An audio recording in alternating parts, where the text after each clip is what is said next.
हरे कृष्णा। सभी को दंडवत प्रणाम। का श्रीमद् भागवतम की प्रथम स्कंद के अध्याय 18 में स्वागत है। अध्याय का नाम है ब्राह्मण बालक द्वारा महाराज परीक्षित को श्राप। तो इसमें हमने कल तक श्लोका नंबर 7 तक देख लिया है। आज हम श्लोका नंबर 8 पढ़ेंगे और इससे आगे बढ़ेंगे। तो पहले हम मंगलाचरण करेंगे।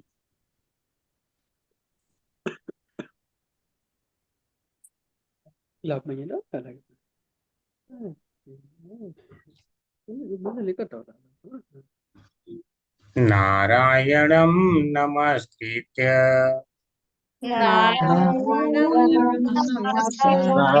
नमस्कृत्य नरं चैव नरोत्तमं नरं चैव नरं चैव नरोत्तमं देवीं सरस्वतीं व्यासं देवीं सरस्वतीं व्यासं ततो जयमुदीरये।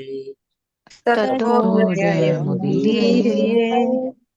नष्टप्रायेष्वभद्रेषु नष्टप्रायेषु भद्रेषु नित्यं भागवत सेवया नित्यं भागवत सेवया भगवती उत्तम श्लोके भगवती उत्तमश्लोके भक्तिर्भवति नैष्ठिकी भक्तिर्भवति नैष्ठिकी।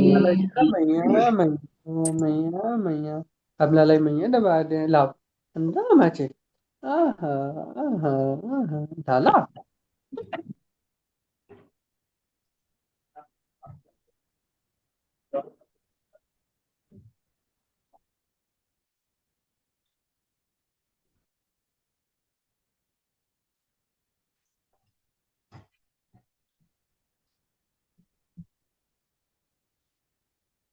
तो हरे कृष्णा। आज हम देखने वाले हैं श्लोका नंबर 8, श्रीमद् भागवतम प्रथम स्कंद अध्याय 18, ब्राह्मण बालक द्वारा महाराज परीक्षित को शाप। तो एक हरे बार कृष्ण इसको हम प्रभु जी। दिखाएंगे। प्रभु जी, ये संपिता माता जी ने करवा दिया था 8 अच्छा, वाला श्लोक जी। कोई बात नहीं माता जी, इसको हम करेंगे फिर से, क्योंकि कुछ कुछ पॉइंट हैं जो छूटे रहते हैं, या माता जी ने अपने हिसाब से अच्छा किया होगा, लेकिन कुछ कुछ लोगों का उस दिन क्लास था तो उनका भी छूट गया होगा, तो इसलिए फिर से हम इसको करेंगे। और शायद रिकॉर्डिंग भी ना सुन पाए। एक बार इसको आपके लिए थोड़ा हो सकता है कि बाहर हो, लेकिन बाकी लोग के लिए अच्छा रहेगा जो नहीं उस दिन अवेलेबल हो पाए थे।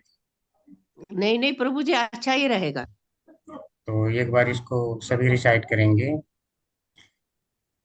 किम नो बाले सुरेण किन्नु बालेषु शूरेण कलिनाधीरवीरुणा कलिना कलिनाधीरधीरुणा अप्रमत्तः प्रमत्तेषु आप अप्रमत्तेषु प्रमत्तेषु यो वृको नृषु वर्तते यो यो वृको नृषु वर्तते। वर्तते किं नो बालेषु शूरेण किन्नु बालेषु शूरेण कलिनाधीरवीरुणा कलिनाधीरधीरुणा अप्रमत्तः प्रमत्तेषु अप्रमत्तः प्रमत्तेषु यो वृको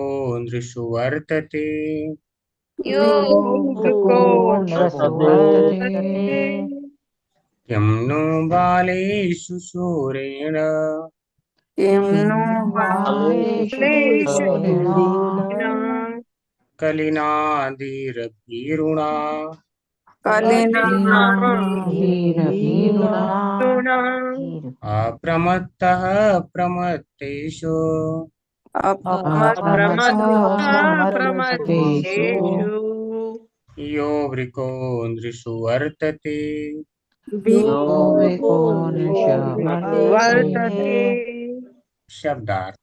किम क्या नो हो सकता है, बालेषु अल्पज्ञों में से, शूरेण शक्तिमान, कलिना कली द्वारा, धीर आत्मसंयमी, भीरुड़ा डरपोक के द्वारा, अप्रमत्तः सतर्क प्रमत्तेषु लापरवाहों में, यह जो वृकः बाघ दृश्यों मनुष्यों में वर्तते विद्यमान है।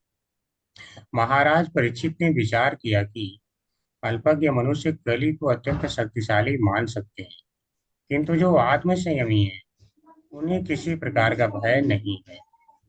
राजा बाघ के समान शक्तिमान थे और मूर्ख लापरवाह मनुष्यों की रखवाली करते थे।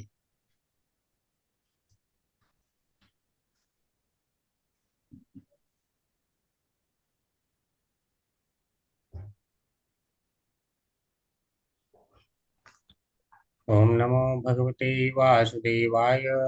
ओम नमो भगवते वासुदेवाय। ओम नमो भगवते वासुदेवाय। ओम अज्ञानतिमिरान्धस्य ज्ञानाञ्जनशलाकया चक्षुरोन्मिलितं येन तस्मै श्रीगुरुवे नमः। श्रीचैतन्यमनोभीष्टं स्थापितं भूतले स्वयं रूप कदा मह्यं ददाति स्वपदान्तिकम्।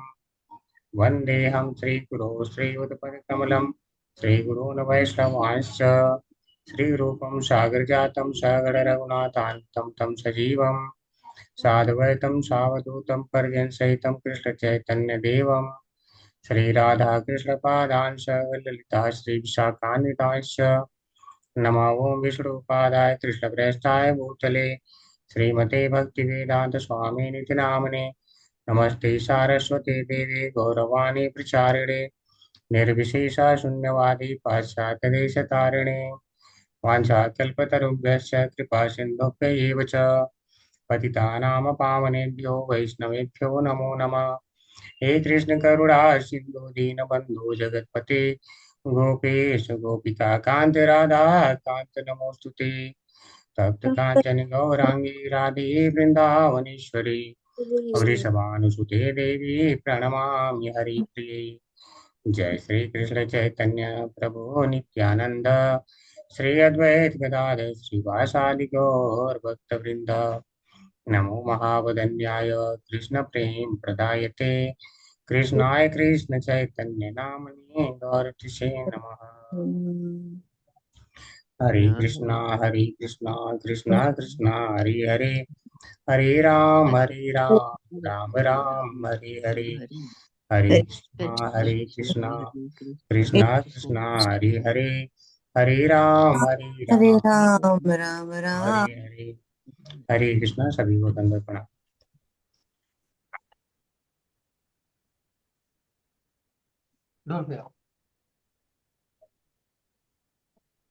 हरे कृष्णा। अगर कोई रिसाइट करना चाहते हैं तो कर सकते हैं। हरे कृष्ण प्रभु जी। किंनु बालेषु सुरेण कलिनाधिरधिरुणा अप्रमतः प्रमतेषु यवृकोनृषु वर्तते। हरे कृष्ण प्रभु जी।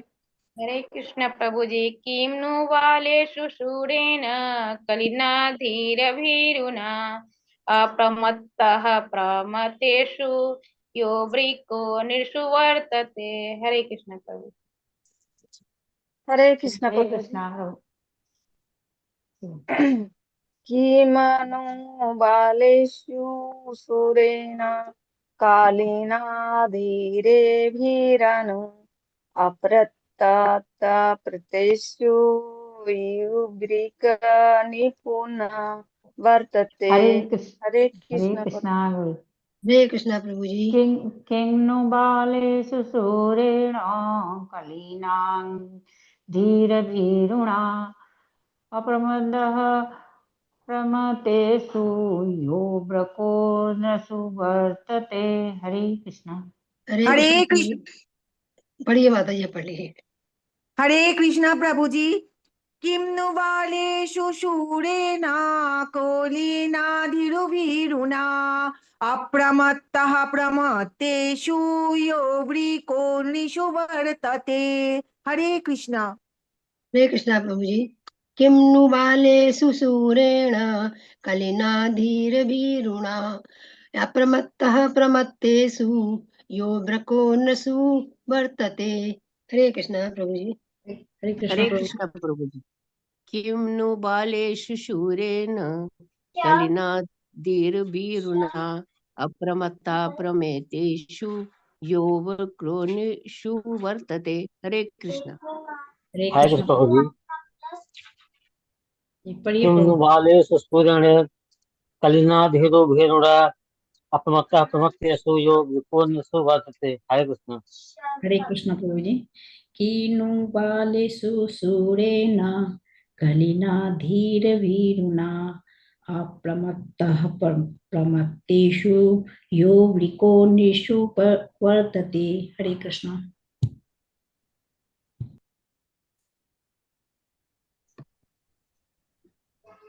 हरे कृष्णा सभी को। ठीक है, तो हम एक बार इसका फिर से अर्थ जानेंगे। तो इसे जो लोग पढ़ चुके हैं उनके लिए तो थोड़ा आसान हो जाएगा, और जो नहीं पढ़े हैं या जो लास्ट क्लास में नहीं थे, तो उनके लिए जो है फिर से एक वरदान की समान है। तो यहाँ पर यह श्लोक जो है, अच्छा कौन कह रहे हैं यह श्लोक?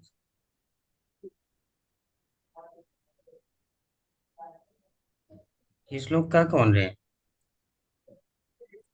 हरे कृष्ण प्रभु जी। सूफी। सूत जी, बहुत सही माता जी बताया। तो ये सूत गोस्वामी बता रहे हैं, और यह श्लोक इसलिए कर रहे हैं, मान लो कि अगर प्रश्न यह हो कि जो कली है वह तो दुष्ट है ही, तो राजा जो है उसको मार ही देते। एक गुण देख लिए कि बहुत अच्छा गुण है, तो उस गुण के चलते उसको छोड़ दिए। सारग्राही है, तो क्या हम इसको मान के चलें कि मतलब केवल एक गुण के चलते ही उसको अपराधी को यहाँ घूमने दे रहे हैं, जो किसी को हानि पहुंचा सकता है, केवल एक गुण के चलते? ठीक है, अगर इस प्रकार का प्रश्न हो तो कह रहे हैं नहीं, राजा बहुत बुद्धिमान थे। तो राजा ने जो निर्णय लिया है वह जो है उचित लिया है, और कैसे उचित लिया है उस बात को यहाँ पे बता रहे हैं। तो उस बात के लिए एक उदाहरण देते हैं। बोलते हैं जैसे आप जानते हैं कि जो बाघ होता है, बाघ या भेड़िया भी कहीं कहीं इसका वर्णन आता है अफ्रीकता। बाघ होता है और भेड़िया भी होता है। कह रहे हैं जो बाघ होता है वह या भेड़िया, आप देखे होंगे कि जो सामान्य जैसे बालक इत्यादि, यानी कमजोर लोग, बालेशु के यहाँ पे दो अर्थ होते हैं इसका।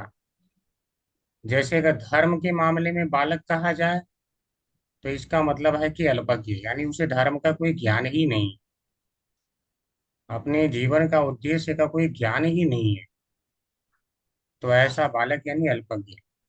और दूसरा, अगर भेड़िए के परिप्रेक्ष्य में देखा जाए तो कमजोरों को बताने के लिए बालिश कहा गया है, यानी जो कमजोर है। तो अगर ऐसे लोग हैं, यानी जो सतर्क नहीं है, प्रमत्त या प्रमत्त है, यानी लापरवाह है, ऐसे लोगों के ऊपर बाघ जो है बहुत हावी हो जाता है। तो वह आता है और ऐसे लोगों को ही शिकार बनाता रहता है। लेकिन जो अप्रमत्त है, यानी सावधान रहता है, मान लो लाठी लेके चल रहा है या उसे सुरक्षा को कोई व्यवस्था बना के चल रहा है, अगर बाघ है तो कुछ नहीं कर पाता है। जैसे आप अगर जू में चले जाएं घूमने, तो जू में क्या है, देखिए वहां पे बुद्धिमान प्राणियों ने कितनी व्यवस्था बना रखी है। बाघ वहां पे है, खतरनाक जानवर है, लेकिन इनको कोई डर नहीं है। या जितने लोग हैं, हम कहीं किसी को वहां पे डर नहीं है, क्योंकि जो जू वाले ने इतनी अच्छी व्यवस्था बना दी है कि वहां पे बाघ अब किसी को नुकसान नहीं कर पाए। तो कह रहे हैं वह राजा है, राजा बाघ के समान शक्तिमान थे और मूर्ख लापरवाह मनुष्यों की रखवाली करते थे। तो बोल रहे हैं वो जो राजा है वह शक्तिमान थे, यानी उनके अंदर ज्ञान था, यानी वह अप्रमत्त है, प्रमत्त नहीं थे, बुद्धिमान है, सतर्क है। तो राजा इतने सतर्क थे कि ऐसी व्यवस्था बना दिया था कि कली अगर वहां घूमेगा भी तो कोई किसी के ऊपर प्रभाव नहीं डाल पाएगा, उसको स्थान ही नहीं मिलेगा कि मैं कहाँ रहूं, कैसे इसको अपना शिकार बनाऊं। जैसे भेड़िया क्या है, जो प्रमत्ता है, यानी सावधान नहीं है, उसको तो शिकार बना लेता है, या बाघ उसको शिकार बना लेता है। अगर वही चिड़ियाघर में उदाहरण लीजिए, मान लीजिए उसका गेट खुला छोड़ दिया जाए, अब सावधानी हमने हटा लिया, तब क्या करेगा, वह आपको शिकार बना लेगा। और जब तक सावधानी है तब तक शिकार नहीं बना पाएगा। तो मान लो अगर हम सावधानी से वहां रह रहे हैं तो हमें क्या डर है ऐसे बाघ से, बाकी डर क्या है। जो वहां का मान लो सेफ्टी, जो सिक्योरिटी गार्ड होता है, अगर वहां वो पड़ा रहता है रात में, वहां पे जो भी अपना है ड्यूटी भी करता है, तो क्या उसे कोई डर लगता है, थोड़ा भी वो भयभीत होता है, क्योंकि उसने वह सुरक्षा ले रखा है। तो कह रहे हैं राजा ने इस प्रकार से यह व्यवस्था कर रखा था। अब जैसे मूर्ख लापरवाह मनुष्यों को कहा गया है, मूर्ख लापरवाह मनुष्य का मतलब है कि जो धीर नहीं है, यानी वैसा अपने आप को नहीं रख सकते हैं कि बिल्कुल धीर हो, बिल्कुल भक्ति में लगे हो, हाथ में संयमी है, यानी मन का निग्रह कर लिया है, भगवान में लगा लिया है। धीर का परिभाषा आप लोगों ने देखा था जब महाराज धृतराष्ट्र द्वारा गृह त्याग, आपने जो चैप्टर पढ़ा था, तो वहां पे आपने देखा था कि धीर का परिभाषा बताया गया था कि जिसको यह ज्ञान हो जाता है कि जीवन का चरम लक्ष्य क्या है, और वह शुरुआत से ही घर त्याग करके भगवान की पूर्ण भक्ति में लग जाता है, उस प्रकार के मनुष्य यानी आत्म संयमी मनुष्य धीर कहलाते हैं। तो घर त्याग का अभी कलयुग में तो संभव नहीं हो पाता है, तो इसका अर्थ यह है कि सारी सांसारिकता को त्याग करके पूर्ण रूप से भगवान की भक्ति में लग जाना। तो जो पूर्ण रूप से सांसारिकता को त्याग दिया है वह समझो कि घर क्या, वो सब कुछ ही त्याग चुका है। ठीक है, तो ऐसा धीर पुरुष है, उसको कलयुग शिकार नहीं बना पाता है। तो वैसी व्यवस्था उन्होंने कर दिया था, क्योंकि राजा धीर हैं, अप्रमत्त है, यानी सावधान है, सतर्क हैं, बुद्धिमान हैं। तो इन्होंने ऐसी व्यवस्था बना दिया था कि ठीक है, सारे लोग भगवान की भक्ति में लगे रहो। अगर ज्यादा धन हो जाता है तो उसको भगवान की भक्ति में लगाओ, प्रचार प्रसार में लगाओ। तो इस प्रकार से सबको सावधान कर दिया। जैसे कोरोना तो आ गया, लेकिन कोरोना किसी के ऊपर प्रभाव नहीं डाल पाता था, क्योंकि यहाँ पे सावधान कर दिया गया था। तो सावधान अगर कर दिया गया, सबको नहीं पता है, ऐसा नहीं कि सारे मूर्ख घूम रहे हैं। मूर्ख उस परिप्रेक्ष्य में है कि इनको सावधानी नहीं पता है कि किस प्रकार से कोरोना से बचा जाए। तो इसलिए बोला गया कि हाँ, सभी लोग मास्क पहनो, 2 मीटर की दूरी बना करके रखो, इस प्रकार के जो है आदेश दिए गए। तो यहाँ पे मूर्ख उसी परिप्रेक्ष्य में कहा जाएगा कि पूर्ण ज्ञान नहीं है। अब धीर यानी घर तो छोड़ नहीं दिया है, और हो सकता है पूर्ण भक्ति में न लगा हो, तो उस प्रकार से उन्हें बताया गया कि आप ऐसे करो।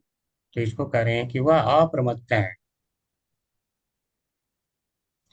तो बोल रहे हैं कि जो कलयुग है वह बालेषु सूरेण, यानी जो बालक है यानी अल्पज्ञ हैं, धर्म का कोई ज्ञान नहीं, तो केवल उनके ऊपर ही तो शक्तिमान है कलयुग।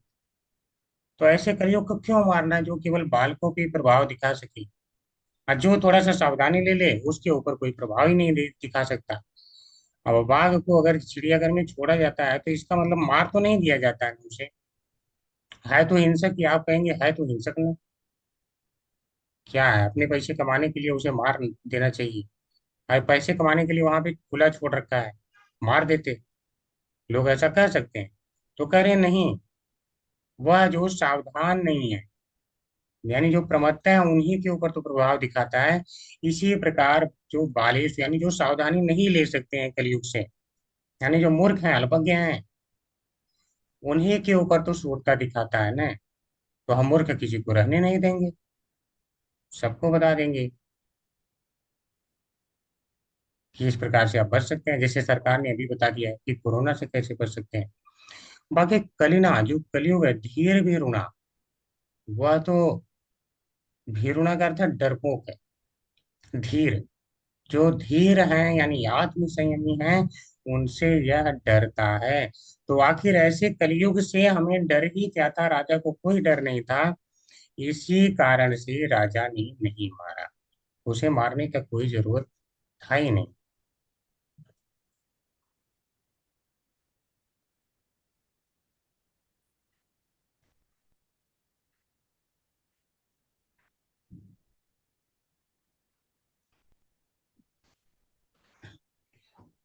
देखते हैं श्रीधर स्वामी इसको कैसे बताते हैं।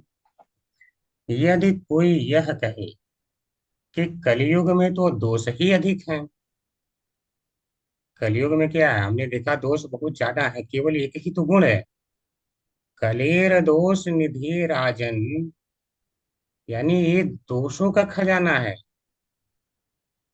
बस क्या है, केवल एक गुण है। तो जब एक गुण है केवल, तो बोल रहे हैं दोष ही तो अधिक है ना। अतएव उसके प्रति दोष बोध से उसको मार देना ही उचित था।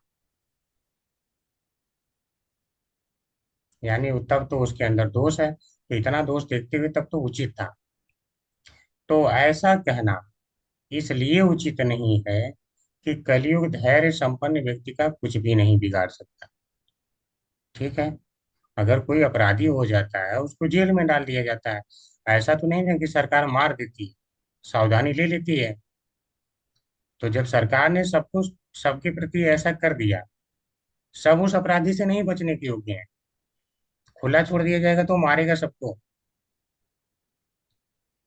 लेकिन अगर ऐसी व्यवस्था कर दिया जाए तो फिर वो कुछ बिगाड़ भी नहीं सकता है। तो वहां पे महाराज परीक्षित ने ऐसी व्यवस्था कर दिया कि वह किसी का कुछ बिगाड़ नहीं सकता है। या अगर खुला भी छोड़ दिया जाए तो भी धैर्य संपन्न व्यक्ति का कुछ नहीं कर सकता है। ऐसे कलयुग से क्या मतलब है, यानी ऐसे कलयुग से मतलब ये क्या है कि जो लोग धैर्यहीन है उन्हीं लोगों के प्रति सावधान रहकर उन लोगों को वह अपना विषय बनाता है। देखिए, सबको विषय में ही आनंद आता है, समझिए बात। हर एक व्यक्ति का विषय होता है, जैसे इंद्रिय हैं, इंद्रियों का विषय होता है और इंद्रियों को उसमें आनंद आता है। ऐसा नहीं कि उनको आनंद नहीं आ रहा है। इसी प्रकार से कलयुग को क्या है, आनंद आता है जब वह ऐसे लोगों को शिकार बनाता है जो भक्ति वगैरह नहीं कर रहे हैं, यानी भक्ति से कोई लेना देना ही नहीं है, केवल भोग में लगे, चाहे वो कितना भी पढ़ लिख लिया हो, तो वह शिकार बना लेता है।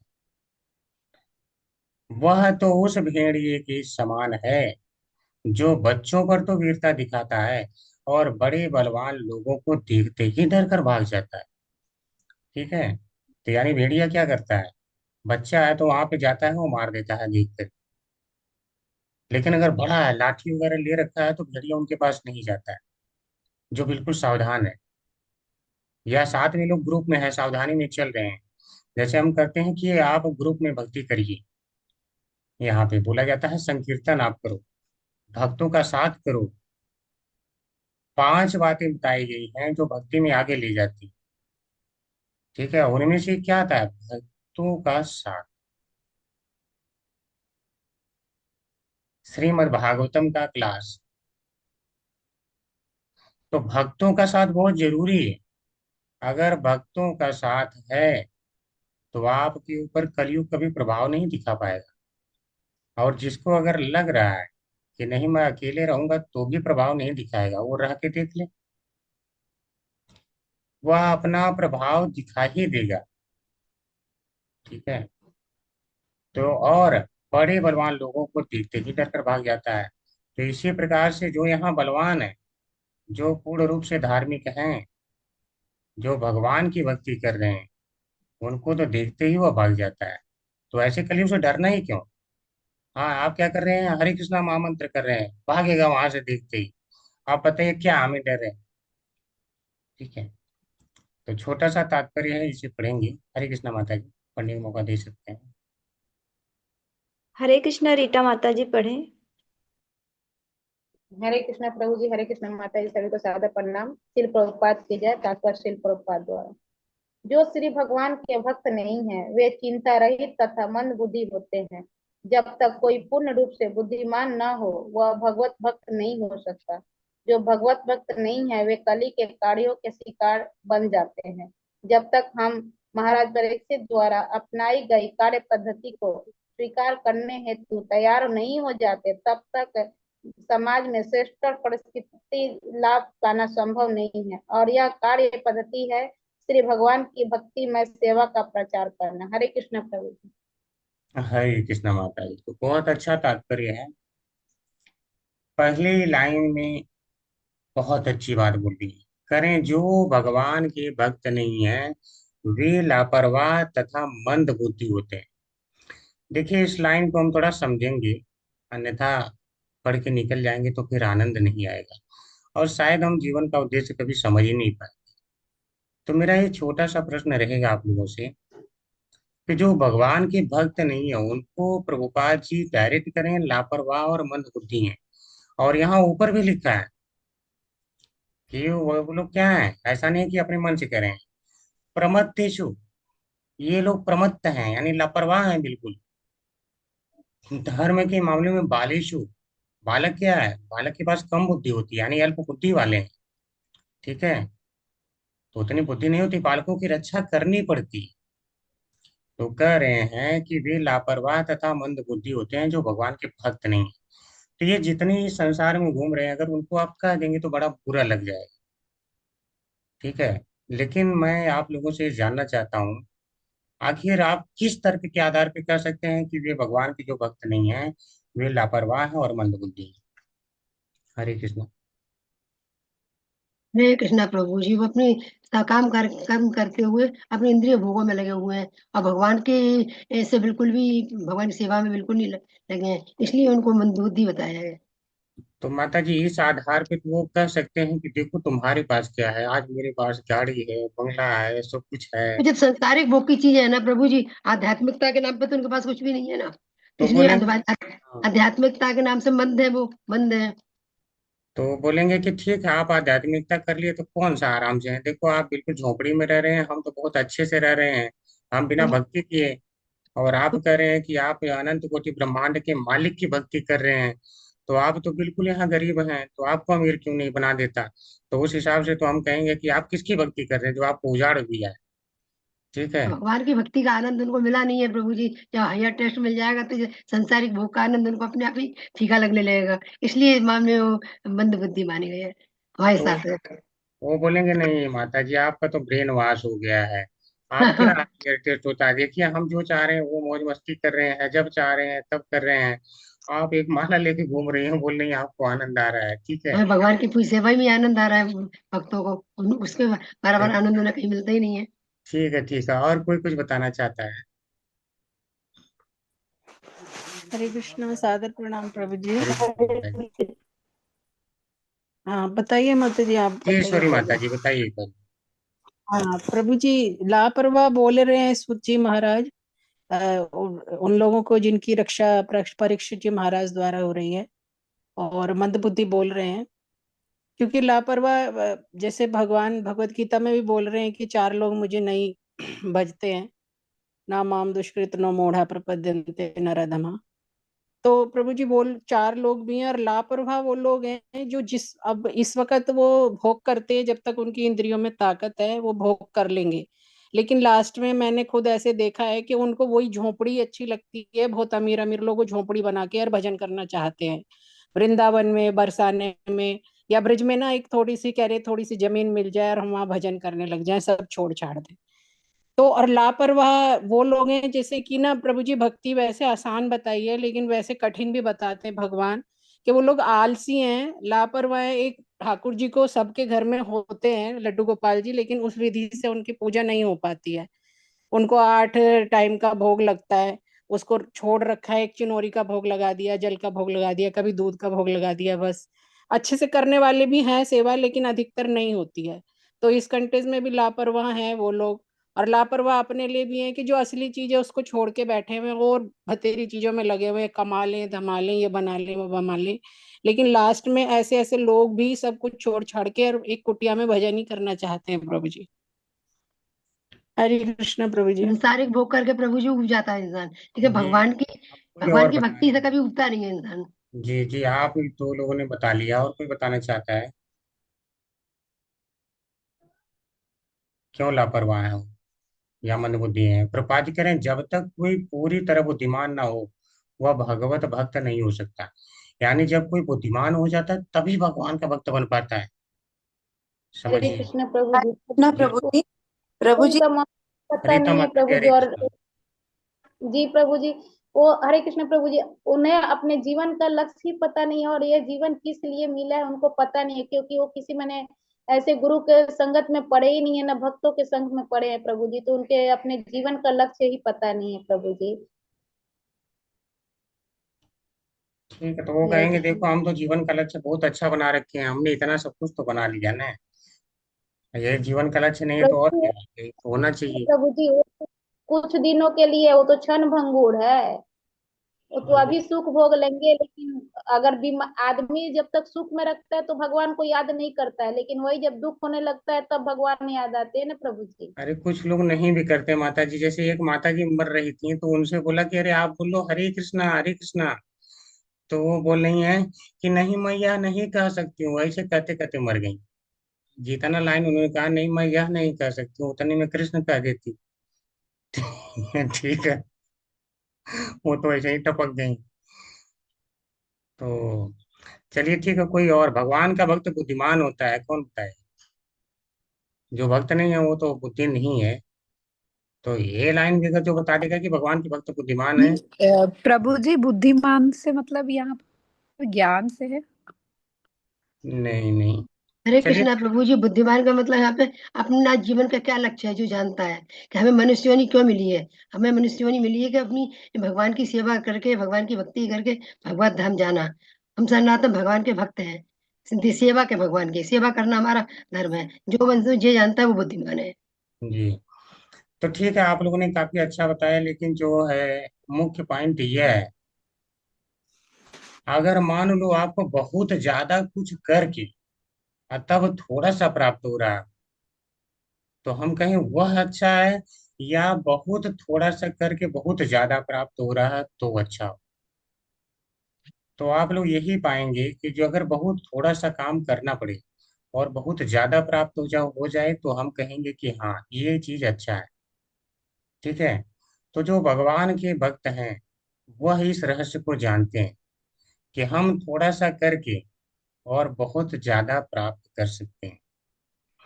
ठीक है, तो अब यहाँ पे ऐसे क्या होता है, जो देवताओं इत्यादि के भक्त होते हैं, तो वह क्या है, भगवान ने उनको कहा अल्प बुद्धि, यानी वो देवताओं के पास जाते ही क्यों है? उनका कामई त्रयी त्रयी हत ज्ञाना प्रपदन्ते अन्य देवता तम तम नियम आस्थाए प्रकृत्या नियता से। अपनी अपनी प्रकृति के अनुसार लोग केवल इच्छाओं के वशीभूत होकर, यानी भौतिक इच्छा, इन संसार में भौतिक चाहिए, तो उसके कारण लोग देवताओं के पास जाते हैं और अपने अपने उन गुणों के आधार पर उनकी भक्ति करते हैं। तो जब गुणों के आधार पे भक्ति करते हैं, यानी और उसके अनुसार वो नियम जो बना है उसी का पालन करते हैं। जैसे तामसी व्यक्ति है तो बोलेगा ठीक है किसी देवी देवता को चढ़ा दो, मांस चढ़ा दो, और इस हिसाब से वो खुश हो जाएंगे, हमारी इच्छा पूरी कर देंगे। इसका अर्थ है कि ये अपने आप को भौतिक शरीर समझ रहे हैं। सारे के सारे लोग जो है अपने आप को भौतिक शरीर समझ रहे हैं।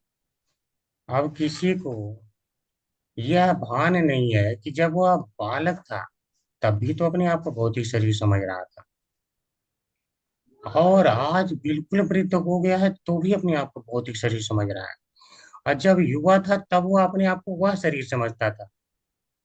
अर्थात किस तरह कपड़े की भांति वह उसका शरीर बदल रहा है।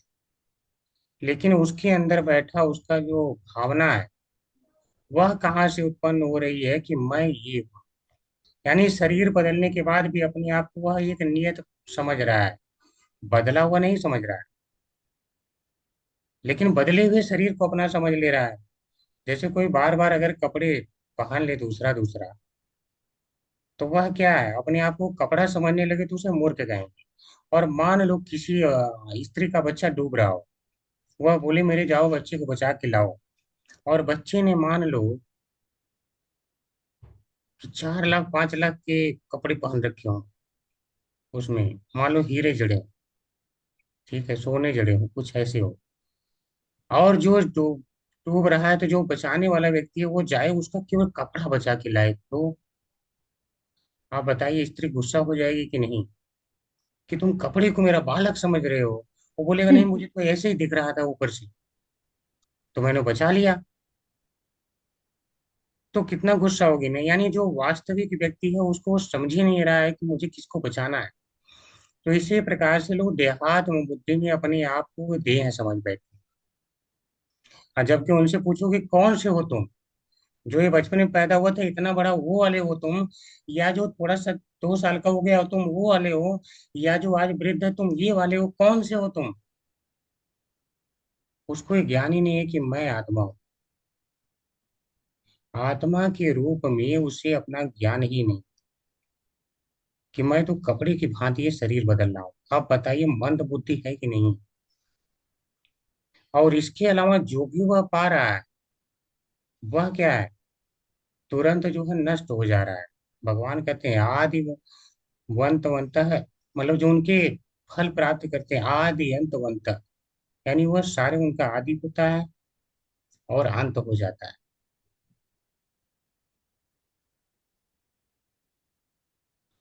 और 7वें अध्याय में भगवान बताते हैं कि आदि अंतवंत फलम तेषां तद भवति अल्पमेधसाम देवान देव ये जो यान्ति मद भक्ता यान्ति मम।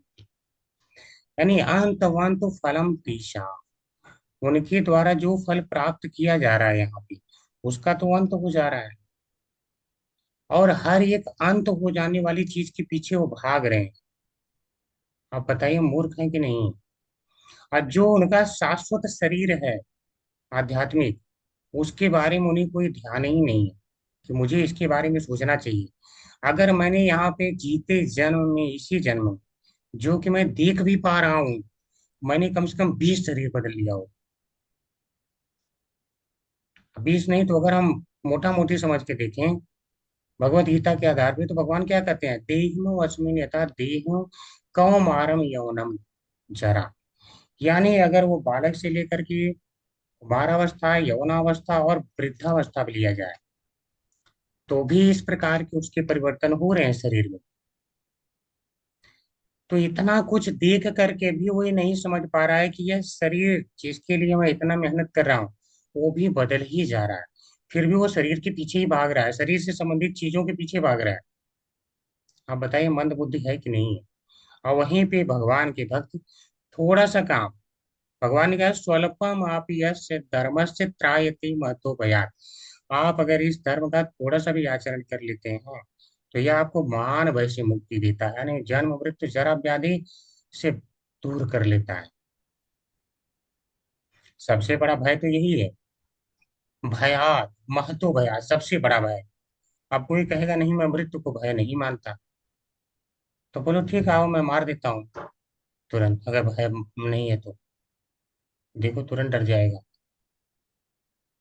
या बोलो जाओ कहीं जंप करके मर जाओगे। तो हर व्यक्ति इससे डरता है, वृद्धावस्था से डर नहीं है लोगों को। तो क्या लोग पहले ही आज जो जवान है उनको बोला जाए तुम वृद्ध हो जाओ, होना चाहते हो अभी, और अगर होना चाहते हैं क्यों इस प्रकार की जो है प्लास्टिक सर्जरी, तो क्या क्या आप देख रहे होंगे हमारे जितने बड़े बड़े एक्टर हैं या एक्ट्रेस हैं, वो लोग क्या प्लास्टिक सर्जरी के द्वारा अपने चेहरे को वो जवान दिखाना चाहते हैं, और जबकि उसके बाद भी वह लटक जाएगा चेहरा। आप बताइए केवल इसके पीछे इतना उन्होंने मेहनत कर डाला, और मान लो सर्जरी करवाते करवाते ही मर गया, तो कहाँ पहुंचेगा उसको भरोसा नहीं है, हो सकता है जानवर के अंदर पहुंच जाए। हम मूर्ख है कि नहीं है? तो जब तक कोई बुद्धिमान पर्याप्त रूप से नहीं हो सकता, तब तक वह भगवान की भक्ति नहीं कर सकता। वह इस बात को उसे समझना पड़ेगा कि मैं शरीर नहीं हूं। ये जान ही नहीं रहे हैं लोग कि मैं यह भौतिक शरीर नहीं हुआ, जबकि देख रहे हैं। दृष्टांत का अर्थ होता है जो सामने दिखे। सामने दिख रहा है कि वे शरीर नहीं है, शरीर तो बार बार बदल रहा है, फिर भी मान नहीं रहे हैं। अब बताइए ऐसे मूर्ख कहलाएंगे कि नहीं? जो भगवत भक्त नहीं है वे कली के कार्यों के शिकार बन जाते हैं। ठीक है, बहुत अच्छा तात्पर्य है, तो मैं ही एक लाइन भी छोड़ना नहीं चाहता। कह रहे हैं जो भगवान के भक्त नहीं नहीं है वे ही कली के कार्यों के शिकार बनते हैं। तो मेरा यह प्रश्न है, हालांकि मैंने उत्तर इसका दे चुका हूं, पहले समझाया भी। देखता हूँ आप लोग कितना याद रख रहे हैं। कली कैसे लोगों को अपना शिकार बनाता है? शिकार किस प्रकार से बनाता है लोगों को? ये प्रश्न है। जो देहात्म बुद्धि में लगे रहते हैं हमेशा, अपने से भौतिकता में लगे हुए हैं, इंद्रिय भोगों में लगे हुए हैं, उन्हीं को शिकार बनाता है और भगवान की भक्ति नहीं करते। उनको बनाता है, लेकिन बनाता किस प्रकार से, करता क्या है? हरे कृष्ण प्रभु जी। प्रभु जी, जो जैसे आपने बताया था कि वो चार जो नियम है प्रभु जी ने बताया, प्रभुपाद ने दिए हैं। और एक ही धन, जो धन होने से मनुष्य भूल जाता है, उससे सारे गलत कार्य करते हैं। हरे कृष्ण प्रभु। ठीक है, ठीक है, और कोई कुछ ऐड करना चाहता है?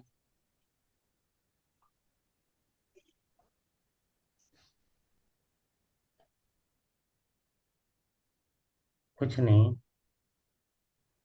बहुत बारीकी से अध्ययन करना पड़ेगा, देखिए मैं बता रहा हूँ।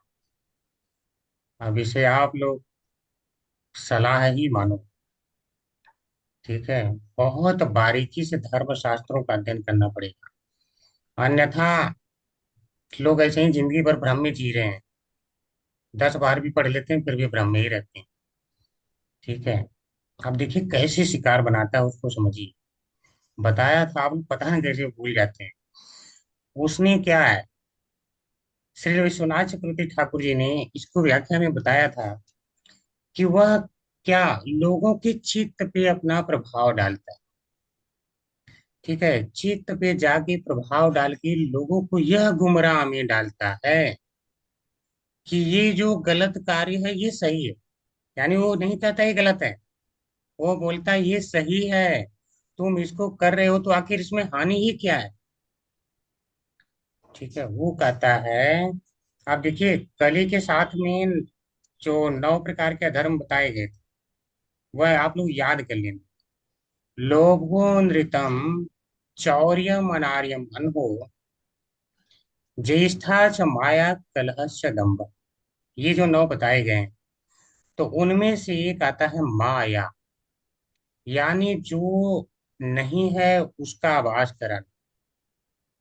उसको बोलेगा ये अच्छा है, और जो अच्छा है उसको बोलेगा ये खराब है। समझिए, मान लीजिए कि कली है, बोलेगा दारू पीने में क्या गलत है। तो लोगों के चित्त पे प्रभाव डालता है, चित्त पे प्रभाव डाल के गलत चीज को सही सिद्ध करता है। अब बताइए लोग कलयुग की बात क्यों मानेंगे? अगर आपसे कहूँ भक्ति करो, और अगर मैं ये ना सिद्ध कर पाऊं कि भक्ति आपके लिए फायदा करेगी और आपको भगवत धाम तक ले जाएगी, ये न सिद्ध कर पाऊं, तो कितने लोग हैं जो मेरी बात मानेंगे? तो आपका उत्तर होगा कि प्रभु जी कोई नहीं बात मानेगा भी। तो इसका मतलब कि अगर मैं ये दिखाऊं कि मेरी बात में फायदा है ऐसा करने में, तब तो आप ऐसा करेंगे, अन्यथा करेंगे ही क्यों? तो यह शिकार बना के लोगों को कहता है कि ये अच्छा है। ठीक है, बोलेगा जो, और किसको शिकार बनाएगा? जो भगवान के भक्त नहीं है, धीर नहीं है, आत्म संयम नहीं है, यानी खुद पे संयम नहीं, अपने ऊपर नियंत्रण नहीं, तो उनको क्या बोलेगा? दारू क्या गलत है भाई, पी लो ना, क्या गलत है इसमें? वेजिटेरियन चीजों से बनता है, फल से बनता है, अन्न से बनता है, दिक्कत क्या है इसमें? ठीक है, क्या दिक्कत है जब अन्न से बन रहा है, फल से बन रहा है? तो तुम वेज चीजों को तो खा रहे हो, पी रहे हो, तो इसमें समस्या क्या है? वेज तो खा सकते हैं ना, कि अब हम वेज भी नहीं खा सकते? तो कलयुग इस प्रकार से भ्रमित करता है लोगों को। ठीक है। तो चलिए, एक छोटा टाइम तो नहीं रहता है ना कि कहाँ से व्याख्या करें। टाइम बहुत ज्यादा नहीं रहता है, थोड़ा कम से कम 1.5 घंटे क्लास होना चाहिए। चलिए फिर भी प्रश्न ले लेता हूँ। शराब किस प्रकार अच्छा नहीं है, कोई बताएगा? किस प्रकार मतलब उसमें हिंसा होती हरे कृष्ण प्रभु जी। प्रभु जी उसको सड़ा के मतलब फॉर्मेंटेड प्रोसेस करते हैं। है? और भगवत गीता में लिखा हुआ है जो खाद्य बासी सड़ा वो सब तामसिक होता है, तो इसी प्रकार से तो खराब है प्रभु जी। तो फिर क्या वो कहेंगे कि तो आप तो दही नहीं खाते हो, दही में भी तो रहते हैं जीव, पड़ जाते हैं, वो भी तो फर्मेंटेशन से बन रहा है, सड़ा के बन रहा है। तो जीव तो आप भी खा रहे हो, तो हम ऐसे पी रहे हैं, आप वैसे कर रहे हो, क्या दिक्कत है? हरे कृष्ण प्रभु जी, किंतु प्रभु जी ये ना प्रभु जी, अच्छे बुरे का उसमें तो ज्ञान नहीं होता है ना प्रभु जी। नहीं बोलेगा, जीव तो आप भी खा रहे हो ना। हरे कृष्ण प्रभु प्रभु जी जी, शराब शराब नशीली वस्तु है प्रभु जी, ये नशीली रीता माता वस्तु जी, पहले एक एक करके बताइए, पहले रीता माता जी जी। हरे कृष्ण प्रभु जी, शराब में नशा होती है, उसमें अच्छे बुरे का मैंने उसको ज्ञान नहीं रहता है पीने से, तो वो कुछ भी गलत काम कर सकता है, तो इसलिए बताया गया है कि ये शराब पीना गलत है। तो बोलेगा कि जब आप सो जाते हैं तब भी तो आपको ज्ञान नहीं रहता है। कौन सा सोते हैं तो उस समय ज्ञान रहता है, सोना छोड़ दो। प्रभु जी, तो उसमें तो कोई गलत काम कोई नहीं ना करता है, ये तो अगर पी के आएंगे तो अपने घर में मैंने उपद्रव मचाएंगे या जो भी है ठीक है, तो गलत रास्ते मतलब में भी। जी, तो आपके कहने की तात्पर्य है अगर इस प्रकार से करता है गलत, तो तब जाकर के उसे माना जाएगा। चलिए ठीक है, नेक्स्ट।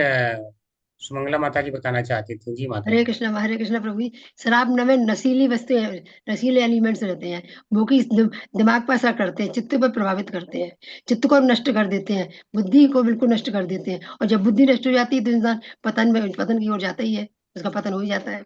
इसलिए शराब बिल्कुल नहीं लेनी चाहिए। ठीक है, तो थोड़ा और इसमें समझते हैं। इसमें देखिए, प्रभु जी, इस पे लोग ये भी कहते हैं कि अगर थोड़ा सा पिए तो क्या फर्क पड़ता है, उससे तो हम हाँ उपद्रव नहीं मचा रहे, हम तो बहुत देखिए, कंट्रोल में नशा करते हैं। असर तो थोड़ा थोड़ा पड़ता ही है ना। असर देखिए तो पड़ता ही है, थोड़ा थोड़ा। सबका थोड़ा लॉजिक पिएंगे, थोड़ा असर नहीं, बट करेगा। वो लोग ये नहीं, बिल्कुल बिल्कुल, आप लोग जी शांत हो जाइए। सभी लोगों ने जो बताया, हिमानी माता जी ने उस तर्क से सबके तर्क को फेल कर दिया। माता जी ने वो ये भी सही बताया कि लोग कहते हैं थोड़ा सा हम पी रहे हैं तो क्या नुकसान है, ये तो हम किसी का नुकसान भी नहीं कर रहे हैं। और सही बात है, जो लोग बिल्कुल कंट्रोल में पी रहे हैं वो जाके किसी का नुकसान नहीं करते हैं, ज्यादातर ऐसा देखा जाता है। ठीक है। लेकिन फिर भी पापमय है, तो शास्त्र पढ़ रहे हैं तो आपको ज्ञान होना चाहिए। तो देखिए, एक पॉइंट तो आप लोगों ने सही बताया कि फर्मेंटेशन से बन रहा है सड़ा। और जब सड़ाते हैं तो इनमें बहुत सारे जो जीव हैं उत्पन्न होते हैं, फिर उन जीवों को गर्म कर करके मारा जाता है। समझिए, तो जब आप मारते हैं तो कितनी हिंसा करते हैं। अब कलयुग ये बात नहीं बताएगा कि देखो तुम वहां हिंसा भी तो कर रहे हो ना, तुम वेद से बनी हुई ले रहे हो, उसके बाद भी आप बताइए, जो इतना हिंसा से प्राप्त होगा, जो इतना बददुआओं से आप प्राप्त करेंगे, तो वह क्या आपके ऊपर अच्छा असर डालेगा? तो जैसे जिसकी भावना से, जिस प्रकार की भावना से प्राप्त किया गया भोजन होता है, वह जो है उसी प्रकार की एक चित्त का हमारे अंदर निर्माण करता है। अब देखिए, जो मांसाहार करने वाले लोग हैं, वह ज्यादातर बहुत क्रोधी और हिंसक स्वभाव के होते हैं, और बात बात में मारपीट करने को उतारू हो जाते हैं। क्यों? क्योंकि जब पशु को काटा जाता है, तो पशु के अंदर यही भावना रहती है कि अगर मैं ऐसा होता तो तुम्हें मैं मार देता, छोड़ता नहीं। सही कह रहे हैं प्रभु जी, इस बिल्कुल प्रकार सही। की जो भावना है, अगर मैं ताकतवर होता तो आज तुम्हें मैंने बता देता, दिखा देता मैं। तो वह भावना इसके अंदर ट्रांसफर होती है। तो जहां भी होता है ये तुरंत वही, मुझसे तुम लड़ सकते हो, मैं क्या खाता हूँ देखते हो, एक बैठे 2 किलो चिकन खा जाता हूँ, और तुम्हें ऐसे ही उठा कर मैं फेंक दूंगा। ठीक है, इनके अंदर क्रोध, अहंकार, वो सब भावना ट्रांसफर होकर के आ जाती है। और वहीं एक शुद्ध खाने वाला व्यक्ति, कोई भावना नहीं आती है। हाथी को भी जब तक ना चिढ़ाओ, सबसे शक्तिशाली जानवर है, लेकिन तब तक मारने नहीं किसी को आता है। आप कुछ नहीं कर रहे हैं तो आपके पास कोई हानि पहुंचाने नहीं आएगा। ठीक है। तो जो शुद्ध खाने वाले लोग हैं वह इस प्रकार की उनकी मनोवृत्ति नहीं होती। फिर तो तारों के लिए क्या वही कहता है, देखो कितना ही अच्छा चीज है मांस, क्या दिक्कत है। मर गया अगर वो, तो हमने मांस खा लिया तो मैं मार थोड़े न रहा हूं। वो बोलेगा तुम मार रहे हो क्या। और मर जाने के बाद ये तो शरीर बेकार हो ही गया ना उसका, जानवर का, तो तुम खा गए तो क्या दिक्कत है। चलो अच्छा है अच्छा है, क्या दिक्कत है। वो ये कलयुग इस प्रकार से कन्विंस करता है, चित्त पे प्रभाव डाल के। ठीक है, आज जब ये नहीं बताएगा कि जो तुम ये वो मार क्यों रहा है, क्योंकि तुम खा रहे हो, ये नहीं बताएगा। तो कलयुग वही वही बातें बताता है जो जो से वो भ्रमित हो, सब जगह वही बातें बताता है। अब मैं अगर नौ की व्याख्या करूंगा तो बहुत समय लग जाए। ठीक है, सारे की अगर व्याख्या करूंगा तो इस प्रकार से ऑलरेडी जो व्याख्याएं हुई हैं, थोड़ा बहुत आप पीछे क्लास से रेफरेंस ले सकते हैं। तो कहने का मेरे भाव यही है कि वह ये आपको विश्वास दिलाता है कि ये सारी बातें अच्छी हैं जो तुम कर रहे हो। स्त्री संग में बोलेगा क्या दिक्कत है।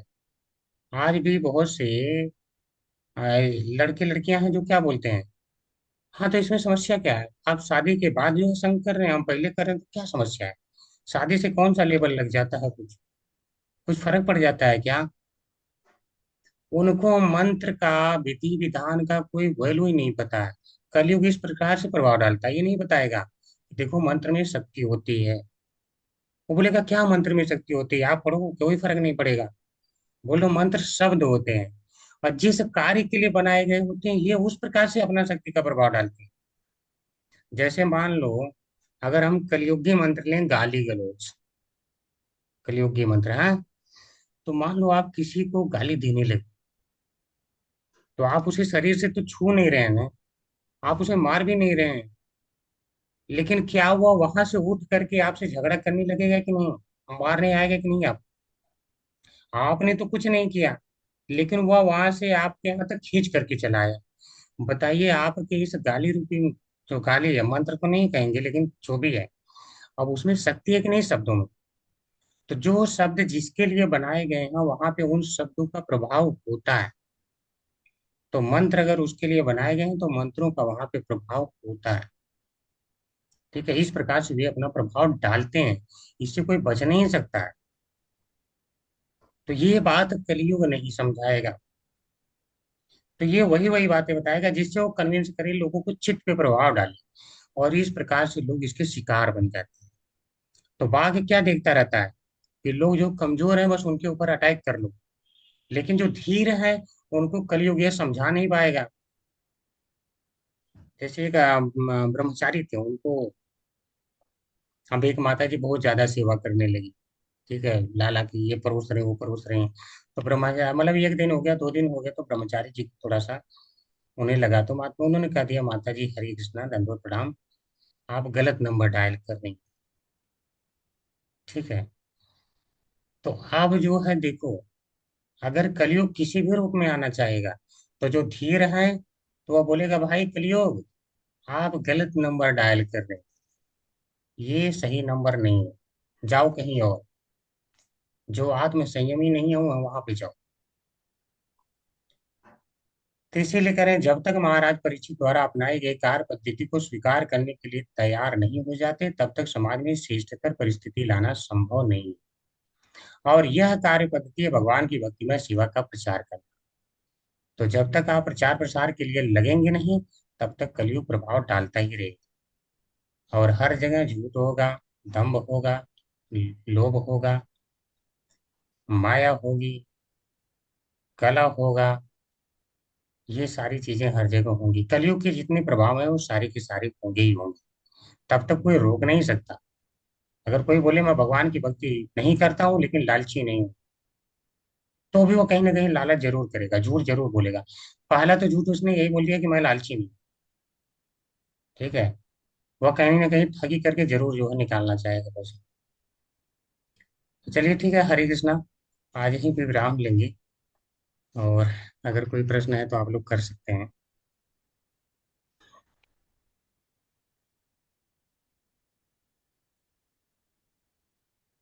कोई प्रश्न नहीं है तो ठीक है।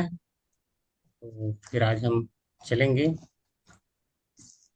बाकी गौर पूर्णिमा के लिए जो टास्क आया है सभी लोग उसके लिए रजिस्टर कीजिए और उसमें पार्टिसिपेट करिए, जितना हो सकता है उतना करिए।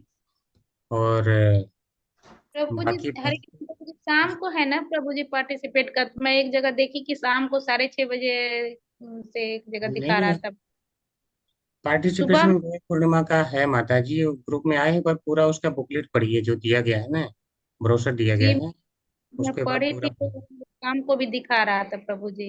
हाँ, तो उसमें जो है कई चीजें हैं जो अटेंड करना है, जैसे कोई भागवतम क्लास अटेंड करना है सारी। और जो आप मंगल आरती अटेंड करते हैं या भगवान की जैसे भक्ति करते हैं उसका फोटो खींचना है।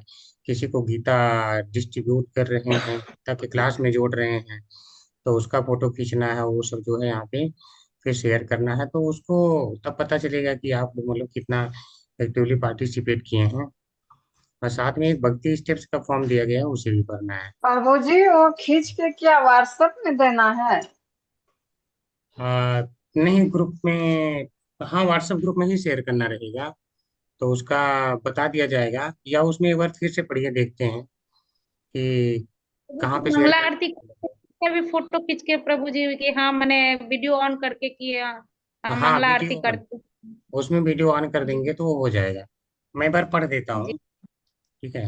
भागवतम से संबंधित तो नहीं प्रश्न है, तो फिर उसको हरे कृष्ण प्रभु जी। प्रभु जी, जी। कलयुग के आपने 9 गुण बताए थे ना, 9 बुराइयां बताई, बताना क्रम से प्रभु जी, क्या बताई थी आपने? जी माता जी, मैं आपको श्लोक का नंबर बताता हूँ, आप वहाँ पे दिखाना। लोभो नृतम कौन सा श्लोक का नंबर है? चापल्यम अनार्यम अनहो। नहीं, श्लोक का नंबर कौन सा है? मैं कलश से नंबर, श्लोक का नंबर बताता हूँ, इसी में तो आप लोग पढ़े हैं। हाँ, ये 18 चैप्टर में ही है। हाँ हाँ, अच्छा इसके पहले वाले में था क्या? प्रभु जी 17।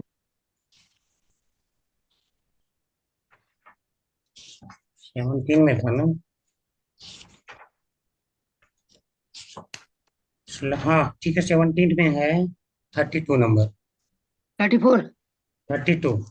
32, ठीक है। जी। हरे कृष्णा प्रभु जी। कृष्णा माता जी। प्रभु जी जैसे आपने बताया कि जब शराब बनती है और उसमें बहुत सारे जीव की हत्या होती है, जी तो एक ये भी कारण है कि वो त्याज्य चीज जी, वही तो। मादकता के अलावा। प्रभु जी हम जैसे कड़ी बनाते हैं, चलो थोड़ा बहुत जीव हत्या सब में होती है, सारी सब्जी चाहे शाक फल जो भी है, जी तो कहते हैं कि उसमें होती है जीव हत्या, लेकिन कड़ी में बहुत मात्रा में होती है प्रभु जी, लेकिन वो भी भोग लगता है ठाकुर जी को बड़े प्रेम चलिए से। ठीक है, ये इसमें क्लास से संबंधित है तो मैं उसका उत्तर देता हूँ। एक्चुअली भगवान ने क्या कहा है कि मुझे क्या क्या आप अर्पित कर सकते हैं, तो भगवान को पहली बात तो आप वही अर्पित कर सकते हैं। और दूसरी बात, आपको अपने लिए कुछ भी नहीं पकाना है। जो भगवान ने कहा कि ये आप खा सकते हैं, जो खाने का परमिशन भी दिया है, वो भी भगवान को के लिए पकाना है, तब खाना है। तब वह पाप से रहित है, अन्यथा वह भी पाप से रहित नहीं है। तो अगर आप चाहे दूध दही इत्यादि जो भी खा रहे हैं, सभी में जीव हत्या होती है। आप सब्जी भी पका रही हैं तो जीव हत्या होती है। लेकिन अगर आप भगवान के लिए पका रही हैं, तब जो है भगवान उसे पापों से मुक्त कर देते हैं। जिसको भगवान बताते हैं गीता के 3 अध्याय के 13वें श्लोक में, कि जो मेरा प्रसादम है वह अगर अर्पित करके मुझे खाते हैं, तब जाकर के वह पाप रहित होता है। यानी सारे जी ऋषि मुनि इत्यादि उसी से मुक्त हुए हैं, तो वहां पे यज्ञ भगवान बता। शिष्टाशीन संतो जी मुच्यन्ते सर्व क्लेश। प्रभु जी जी जी। तो अब बुद्ध देव प्रभु हम जी, पापा जी। अगर तो अपने लिए शराब, पकाते हैं तो हाँ भगवान ने तो कहा। शराब की मादकता ही हो गया, उसका नशा ही, शराब की नशा ही असली कारण वैसे हो गया प्रभु जी। असली कारण है वह नशा, लेकिन इसमें हिंसा भी है। हिंसा के कारण आपके ऊपर ये वृत्ति पे प्रभाव डालता है, आपके चित्त पे प्रभाव डालता है, ठीक है। प्रभाव डाल। तो वैसा ही आपका जो है कार्य हो जाता है फिर। अब शराब पी के कोई अच्छा कार्य थोड़ा ना कर देगा, इतनी बदबू नहीं वाले कर, के अच्छा कार्य नहीं कर सकता है ना। जी बुद्धि भ्रष्ट हो जाती है नशे के कारण। जी जी। ठीक। हरे कृष्ण प्रभु जी। हरे कृष्णा माता जी। प्रभु जी ये थोड़ा सा डिस्टर्बेंस आ रहा था तो सुनाई पड़ रही थी आवाज माता जी थोड़ा सा कट के आ रही है। फिर से बार बोल सकती हैं क्या? प्रभु जी ये पूछ रहे हैं कि जो अभी आपने बताया था कि ठीक। शराब जो है वो सही नहीं है, और दही वगैरह में भी जैसे जीवाणु है तो वो जी, ठीक है, तो वो सुन नहीं पाए ठीक से, आवाज नहीं आ रही थी। आवाज एक नहीं आ बार रही वापस। थी। बाकी सभी को जी आवाज आ रही थी क्या? हरे कृष्णा। नहीं, मेरे इसमें डिस्टरबेंस आ रहा था प्रभु जी। कोई बात नहीं, हमको बाकी तो आ सबको रही है गुरु जी। आ रही थी ना। मैं तो आ रही आवाज साफ आ ठीक है रही। माता जी, आप रिकॉर्डिंग को सुन लेना, जो है दोबारा हम समय नहीं उसमें लगाएंगे। ठीक है, ठीक। आप सुन लीजिएगा, नहीं अगर समझ में आएगा तो बताइए। हरे कृष्ण प्रभु जी, दंडवत हरे प्रणाम। जी माता जी, धन्य प्रणाम। प्रभु जी, आपने अभी एक्टिविटीज बताई उसमें जी हम तो लिंक भेजते हैं सबको, मतलब ग्रुप्स में वगैरह, हमारे जो ऐसा हम लोग जी मारवाड़ी है तो मारवाड़ी ग्रुप्स में वगैरह मंडल में, तो जी। कैसे फिर उसको कैसे एक्टिविटी बताएं हम? हाँ मैं बताता हूँ, ठीक है। अभी भागवतम से हो गया क्या? तो इस पर रिकॉर्डिंग बंद कर दो। हो गया ना, ठीक है। हरे कृष्ण सभी को।